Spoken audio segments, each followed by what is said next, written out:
మనుషులు ఎవరు లేరు, రోజుకెళ్ళి తెచ్చుకున్నాను, వంట సరిగ్గా చేస్తలేదు, మీరు రావాలని మా అల్లుడి గారు చెప్పారు.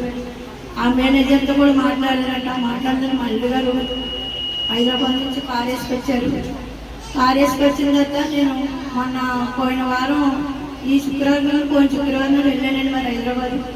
వెళ్ళిన తర్వాత అక్కడ రూమ్ ఇచ్చారు, వంటలు చేయమన్నారండి. ఒక 20 మందికి వంట చేస్తూ మొదలెట్టాను. కుక్క కింద ఇచ్చారు, నాకు వంట మాస్టర్ కింద ఇచ్చారండి. వంట చేస్తానండి అక్కడ అంత బాగుంది. ఒక రూమ్ ఇచ్చారు, అక్కడ పనులు కూడా ఆడవాళ్ళు ఉన్నారండి, నా చేతి కింద పనులు ఉన్నారండి. వాళ్ళు కూడా చాలా మంచోళ్ళు, వాళ్ళు కూడా మంచి జాబ్ ఇప్పించారు. మరి 3 నెలలు అయిపోయినా దేవుడు ఇంట్లో పోషకాలు పెడితే నాకు ఏ ఇబ్బంది లేదండి. రూపాయి ఖర్చు లేకుండా దేవుడు పోషించున్నారు. నాకు దేవుడు ఎక్కడైనా నాకు పోషకాలు చేపిస్తాడు, ఎక్కడైనా పని చేపిస్తాడు. నేను దేవుడి దగ్గర వాగ్దానం చేసి ప్రార్థన చేస్తానండి. నాకు అలాగే దేవుడు చక్కనైన పని ఇప్పించాడండి. హైదరాబాద్లో బ్యాంకులోని వంట చేయడం చేసి దానికి వెళ్ళి చేస్తానండి. పోయిన నెల వచ్చి ఇక్కడ బల్లారం తీసుకున్నాను. మళ్ళీ ఆరాధనకు వస్తానని అంటే బ్యాంకు శనివారం సెలవు, ఆదివారం సెలవు, 2 రోజులు సెలవు అండి. సెలవులప్పుడు మా బాబు దగ్గరికి వెళ్ళిపోతానండి రూమ్లో నుంచి.